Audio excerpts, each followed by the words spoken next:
So what makes a good audiobook? Is it the genre? Is it the topic? Is it the length of time? Is it the sound effects? Is it the story itself?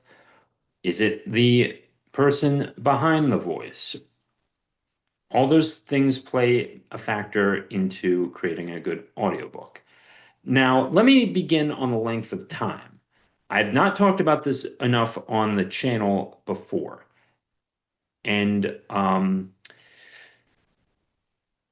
voices by in audio definitely will give you royalties if you have 1,000 minutes listened to over 1,000 minutes. It's about $1.34. It's not much, but if you have a very long story and you essentially make it cheap, or or if someone's listening to it on Spotify Premium, you can certainly you can make a little bit of dough from that if you can have a compelling story. Now, some of you don't want to go on and advertise on Spotify for reasons, and that's understandable. But you know with the royalty packages and the pool money, it can certainly be the difference. So sometimes just on that alone, you can make some money. Now, the length of the story, sometimes a good story can take under 90 minutes or under an hour. And there's no rule set to how long it should be. Now, some of the kids, if you're doing an audiobook for kids, maybe you get a short book done in 15 minutes, or there's a run time of 15 minutes uh, as well. And guess what? You need more pairs of ears to listen to that to get to that 1,000 minute benchmark. But heck, every minute counts listened to. So just take that into consideration as well. Now the voice definitely makes a good, a good part to listen to. You're not always going to have the perfect voice. I mean, it's like searching for a needle in a haystack. It's just not going to happen. But that doesn't mean you shouldn't give the best performance you can if you're in the booth. And you absolutely should all the time. Don't forget that. And and I know some of you, it's harder to deviate to a certain voice than to keep your original one. It definitely is. But just keep in mind that use your natural abilities and you can still bring a good story out. You can still create a great story. Sound effects and music. Let's talk about that. Music has been around since, I don't know, the caveman era. Music can make a difference. Certainly, it can have that element of suspense in a story. It can bring about all the excitement, and it also does help with transitioning from chapter to chapter. And and let's say your character is going to a party, you're going to want to maybe you want to hear that techno music. You want to hear the techno music, right? Of course, who wouldn't? Or the EDM, just or like, and you want to just tone it down in the background to just give the listener, where they are in terms of the story, and they can visualize it better in their head. Absolutely, all the time. You know, you can do that. And there's ways to mix your audio with the music as well and combine it. Uh, Put two mono files together and then combine it into a different mono file as well. And it can work, and you certainly can adjust the volume on each track. Now, sound effects do work in audiobooks. Certainly with space audiobooks or space adventures, you want to hear the shot of lasers, you want to hear spaceships jettisoning around, and maybe sometimes foot soldiers if there's a land battle. But and it and sometimes a voice is just, you know, a voice is always, the base of an audiobook, but sometimes you want to hear, the sound effects. And I've seen this on Star Wars YouTube channels with alternate history. I want to hear the sound effects. I want to hear the explosions. I want to hear it all. And it keeps you very engaged, believe me. And you can make a difference sometimes on, you know, on everything too. And you can make that difference.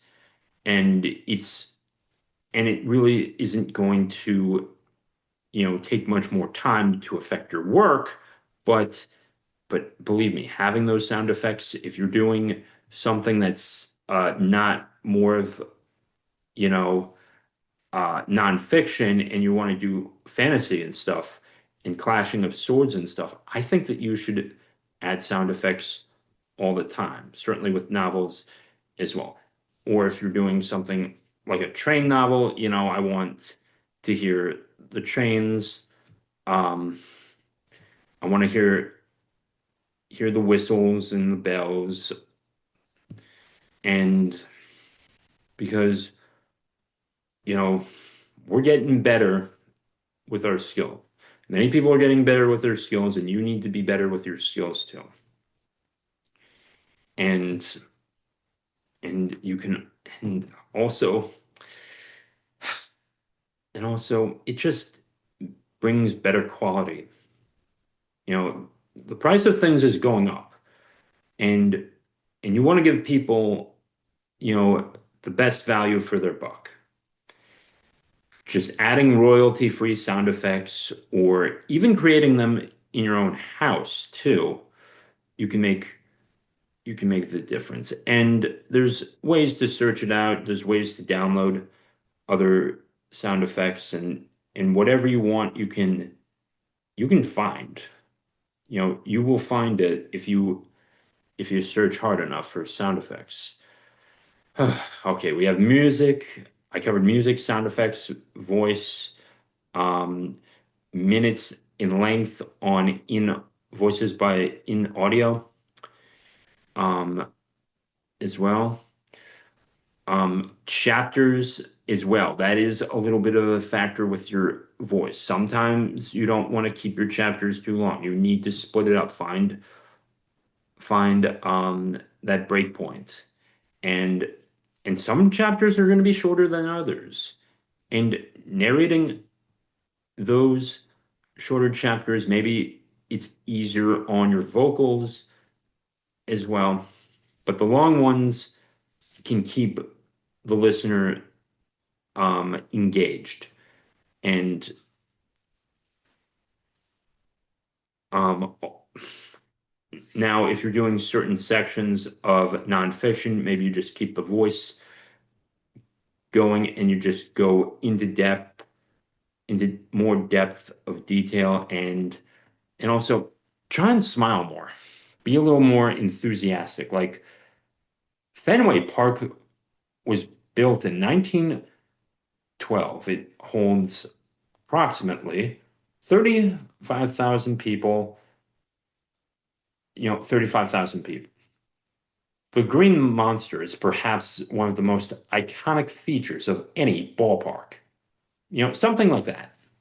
You want to be happy most of the time, and unless you're going on grumpy characters or there's a certain emotion you want to portray. Otherwise, smile through it with certainly the nonfiction stuff. But if you're doing novels with characters that express different emotions, then engage in those emotions. KISS, keep it simple, stupid. Now, I mostly narrate nonfiction, and I will smile behind everything. And it's just easier on on your vocals at times too, because one, you're enjoying this. Number two, you're not going to overstress your cheekbones, and it's much easier to breathe when you're smiling. Believe me, it is. So there's that.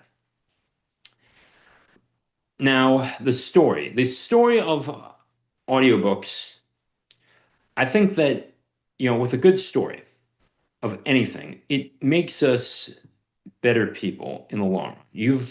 Many of you have grown up with Sonic, Transformers, all the fantasy stuff, Star Wars, absolutely, sometimes Star Trek.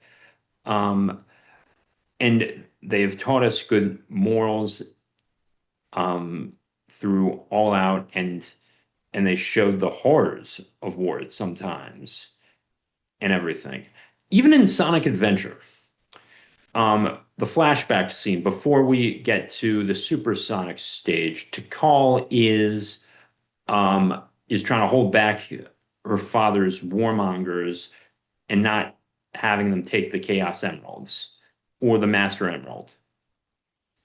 They want to do it and conquer villages, and we don't see the other villages, but she's like the only one there until Chaos shows up. That's and what makes the great story is that, we don't just mindly capitulate too. We want these characters to go into depth. We don't want them, and we kind of don't want the characters to truly lose themselves. And what I mean by that is we want, the characters may lose themselves. They're going to make mistakes, and that is what's going to keep, the listener engaged too. Because if there's just one emotional state with a character, it's not going to be that engaging. And we see in Sonic Adventure, in the flashback scenes, Tikal is a very optimistic person when she engages with the main cast of characters as well. She's happy, she's not that old. She's maybe 13 or 14 at the time. And and she takes the lessons of what made her tribe great, or made, whatever the equivalent of the Mayan people, those echidnas, great. And it wasn't plundering and conquering. It was just, building and fostering a society where everyone could thrive. Not, and when they were trying to take power just to conquer land and all this stuff, that's when they truly, the village truly lost themselves.